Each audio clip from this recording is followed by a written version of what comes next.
Ladies, gentlemen, we are reacting to getting fired from Shopify, coming from somebody that lost their entire 10-year career in the March 2020 crash to having to start from zero and building a brand new six-figure business. I feel like this is highly relatable in this moment, considering the insane amount of layoffs going across the tech board, including Shopify wiping out 10% of their entire staff, 1,000 employees, and one of those employees bubbled to the surface. I found them on TikTok, and I figured this would be a very insightful conversation, so let's get right into this. So Shopify had a big layoff this morning, and I've been there for 3 years, over 3 years now. Firstly, to be at Shopify for 3 years is kind of incredible that they laid her off. I'm curious to what her job position was because she was clearly hired before the pandemic, and it's not like the stock has retraced below those levels. It just kind of wiped out the last kind of year and a half of hyper growth. So let's just continue listening because I'm very curious here. It's kind of heart-wrenching, man. And I was impacted by the layoffs. So today's my last day there.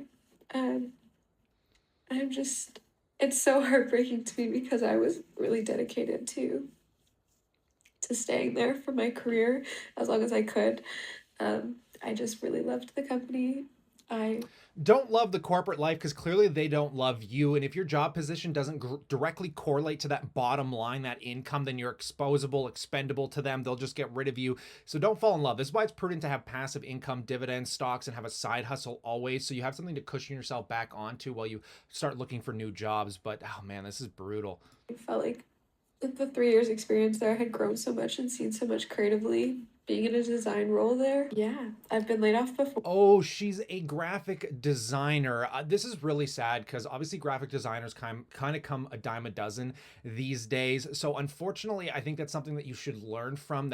Take this experience that you know that your job at any role, if Shopify was willing to lay you off, then your next job, you need to find a way to become beyond just the graphic designer. You need to find a way to have a foothold within the company so you're non-expendable. I mean, I feel so bad because I love graphic design work. I love all that stuff. But man, this is a huge reality and a wake-up call. But we'll continue here. Or when I worked at a company, we had to close our doors, but I've never been so shocked. It's never felt so impersonal. I understand it's a big company, it's a big layoff. We're an organization, profits come first, but I'm completely shocked.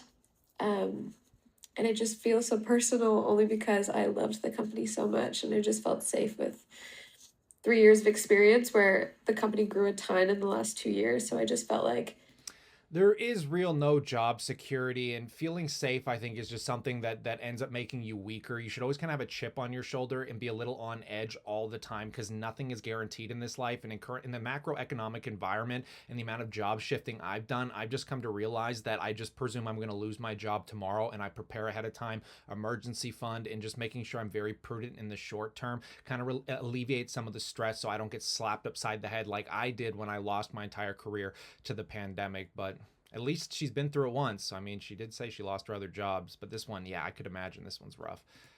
For them having the layoffs because they basically hired too many people, I thought that they would have, maybe had the people that were hired only in the last 2 years since that hyper growth phase be let go. So the fact that that wasn't put into account. Yeah, that's kind of crazy because she's been there for 3 years. You think there would have been some seniority and it would have been all the hype people that were brought on during this crazy growth phase. But again, Shopify just wants to see the bottom line. Really comes back to having that reality of, do you actually control and affect some of the cash flow on that bottom line? If it's binary, it's either yes or no. If it's no, you're expendable. And God, I hate saying that, but it's a shame because she's just been there and she's put time and effort into it. This really kind of makes Shopify look bad and not like they're employee focused. It's brutal. It's just really shocking.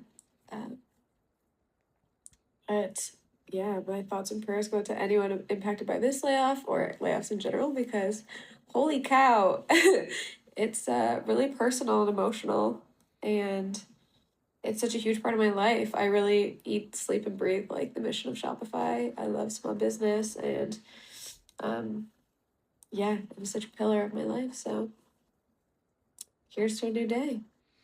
Here's to a new day. I gotta just tip my hat to her and wish her the best of luck in her new endeavors. Being a graphic designer, you should have some leeway in your own business and start a private business in the meantime. As mentioned, I mean, you can go on things like Fiverr. You can start posting job reports, Craigslist. I mean, that's if you're being really diligent. Heck, I go to TikTok, and the amount of job offerings I get from TikTok in the video space, because I do some graphic design work as well.